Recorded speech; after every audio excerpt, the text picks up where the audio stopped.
வணக்கம் எல்லாருக்கும். நான் உங்கள் மிலோஸ் வினோத். இன்னைக்கு நம்ம ஒரு ஸ்பெஷல் ரெசிபியோடு தான் இன்னைக்கு உங்களை பார்க்குறதுக்கு வந்திருக்கேன்.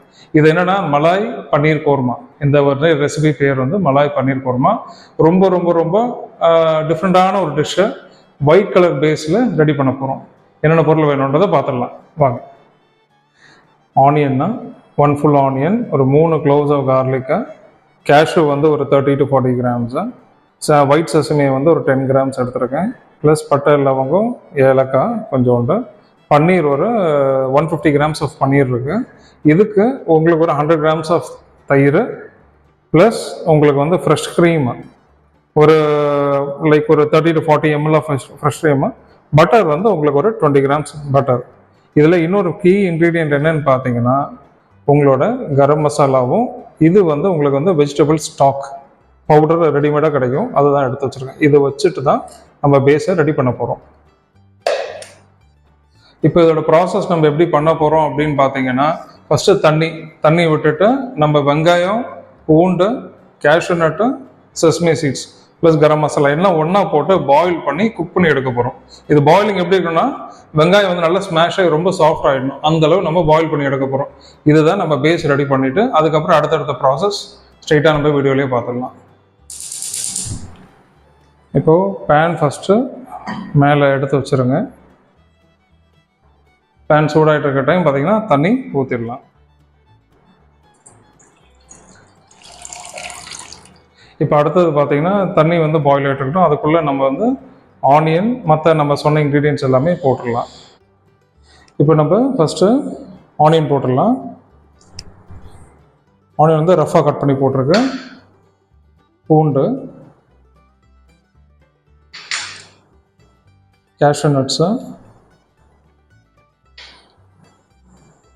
அப்புறம் வெள்ளை எள்ளு, அப்புறம் இந்த லாஸ்ட்டாக இந்த மசாலாஸ் போட்டுட்டு லைட்டாக ஸ்டிர் பண்ணி விட்டுருங்க. ஸ்டிர் பண்ணிவிட்டு இப்போ இது பாயில் ஆகிட்டுருக்கு. முடிச்சோடனே லிட்டு போட்டு ஒரு மாதிரி மீடியம் ஃபயரில் செட் பண்ணிவிட்டு இது ஒரு 5-10 நிமிஷம் அப்படியே இருக்கட்டும்.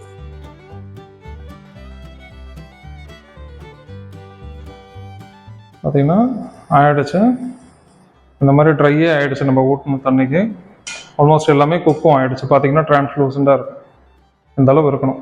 இப்போ இவனை கம்ப்ளீட்டாக பிளேட்டில் மாற்றிட்டு ஆற வச்சிடலாம்.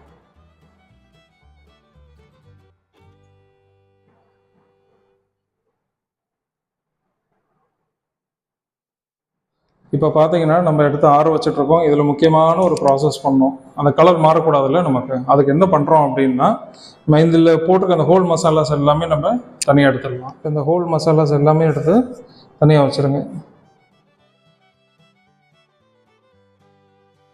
இப்போ பார்த்தீங்கன்னா இது எல்லாத்தையும் நம்ம பிளெண்ட் பண்ணி எடுத்துக்கலாம்.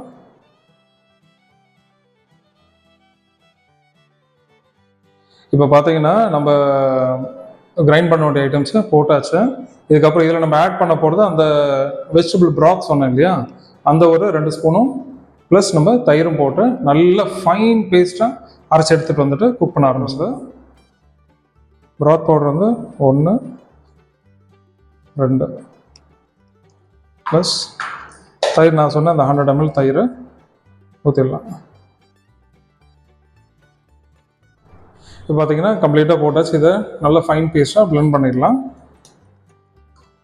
இப்போ பார்த்தீங்கன்னா நம்ம அரைச்சி எடுத்துகிட்டு வந்தாச்சு. இப்போ இதுக்கப்புறம் என்ன பண்ண போகிறோம்னா, கொஞ்சம் பட்டர் போட்டுட்டு நம்ம அரைச்சி வச்ச பேஸ்ட்டை கொஞ்சம் குக் பண்ணி அந்த எண்ணெய் லைட்டாக பிரிஞ்சு வர அளவு குக் பண்ணி எடுக்க போகிறோம். குக் பண்ணி முடிச்சிட்ட அப்புறம் இமீடியட்டாக அந்த பன்னீரையும் ஆட் பண்ணிவிட்டு ஒரே நிமிஷம் தான் முடிச்சுட்டு க்ரீமையும் போட்டுட்டு இன்னொரு கொதி விட்டோன்னே ஆஃப் பண்ணிவிட்டு கரம் மசாலா இது போட்டுட்டு உங்கள் குருமா ரெடி ஆகிடும். ஸ்டார்ட் பண்ணிடலாமா? இப்போ ஃபஸ்ட்டு பட்டர் போட்டுடலாம். பட்டர் போட்டு நல்லா மெல்ட் ஆகி வரட்டும். இப்போ ஃபயர் மீடியமில் வச்சுட்டு நம்ம இந்த பேஸ்ட்டை போட்டுடலாம்.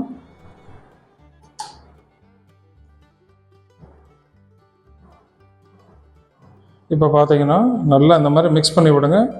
இது நட்ஸ் எல்லாம் இருக்கிறதுனால அடி பிடிக்க சான்ஸ் இருக்குது, அதனால் கொஞ்சம் கைவிடாமல் கலர்ட்டே இருங்க. சீட்டு தான் டெம்பரேச்சர் ஆனால் மீடியமில் செட் பண்ணி வச்சுக்கோங்க. ரொம்ப ஹை ஃபயர் வேண்டாம், ரொம்ப இதாகவும் வேண்டாம், ரொம்ப ஸ்லோவாகவும் வேண்டாம். ஒரு மீடியம் ஃபயரில் வச்சுட்டு குக் பண்ணி நல்ல ஒரு கொதி வரட்டும். வந்துட்ட உடனே சால்ட் ஆட் பண்ணிக்கலாம். இப்போ பார்த்தீங்கன்னா உங்களுக்கு வந்து இந்த மாதிரி ஒரு கொதி சைட்லேருந்து வர ஆரம்பிச்சிடும். இந்த டைம் வந்து சால்ட் ஆட் பண்ணுங்கள். இப்போ பார்த்தீங்கன்னா நம்ம எடுத்து வச்ச க்ரீம் நல்லா நம்ம அதையும் போட்டுடலாம். போட்டுட்டு இது எல்லாமே நான் மீடியம் ஃபயரில் தான் குக் பண்ணிகிட்ருக்கேன். பார்த்தீங்கன்னா தெரியும், மீடியம் ஃபயரில் ஒண்டி தான் குக்கிங். இது கொஞ்சம் டிசால்வ் ஆகி வர ஆரம்பிச்சோடனே பன்னீரையும் போட்டுடலாம். இப்போ பார்த்தீங்கன்னா பன்னீரை நம்ம போட்டுடலாம். பன்னீர் போட்டு ஒரே ஒரு நிமிஷம் தான் இருக்கணும் கொதி, ஜாஸ்தி பண்ணக்கூடாது. பன்னீர் வந்து ரொம்ப நேரம் குக் பண்ணக்கூடாது, கரெக்டாக இப்போ பார்த்தீங்கன்னா ஒரே நிமிஷம் ஆயிடுச்சு. பன்னீருமே நல்லா சாஃப்டாக குக் ஆகிடுச்சு. இதை ஆஃப் பண்ணிவிட்டு ஆகிடும். அந்த சூடுலேயே இன்னும் அந்த சாஃப்ட்னஸ் அப்படியே இருக்கும். அப்படி இருந்தால் தான் உங்களுக்கு அந்த மலாய் டெக்ஸ்சர் நல்லாயிருக்கும். இப்போ பார்த்தீங்கன்னா நம்ம ஃபைனல் டச் கரம் மசாலா லைட்டாக போதும், ஜாஸ்தி வேண்டாம். போட்டுட்டு இதையும் லைட்டாக கொஞ்சோண்டு மிக்ஸ் பண்ணி எடுத்துட்டிங்கன்னா அவ்வளோதான். இதுவும் போட்டுட்டிங்க, கரம் மசாலா போட்டாச்சு, அவ்வளோதான். சுவிட்ச் ஆஃப் பண்ணுங்க. உங்கள் மலாய் பன்னீர் கோர்மா ரெடி ஆகிடுச்சு. இதை பிளேட் பண்ணிவிட்டு சாப்பிட ஆரம்பிச்சிடலாம். இப்போ பார்த்தீங்கன்னா இன்றைக்கி சூப்பரான மலாய் பன்னீர் கோர்மா எப்படி பண்ணணும்னு சொல்லி கொடுத்துட்டேன். இது 100% கொஞ்சம் சேஞ்சஸ் மாடிஃபிகேஷன்லாம் பண்ணிவிட்டேன். நமக்கு சவுத் இந்தியன் ஸ்டைலில் எப்படி பண்ண முடியுன்றதை பேஸ் பண்ணி தான் பண்ணி கொடுத்துருக்கேன். இது நீங்கள் கண்டிப்பாக வீட்டில் ட்ரை பண்ணி பார்த்துட்டு உங்கள் கமெண்ட்ஸும் ஃபீட்பேக்கும் எங்களுக்கு மறக்காமல் அனுப்புங்க. நான் உங்கள் மில்லோஸ் வினோத். அடுத்த வீடியோவில் பார்க்கலாம். அண்ட் மோர் ஓவர் மறக்காமல் எங்கள் விஆர் வேர்ல்டில் சப்ஸ்கிரைப் பண்ணி லைக் பண்ணி உங்கள் சப்போர்ட்டும் கொடுங்க. தேங்க்யூ.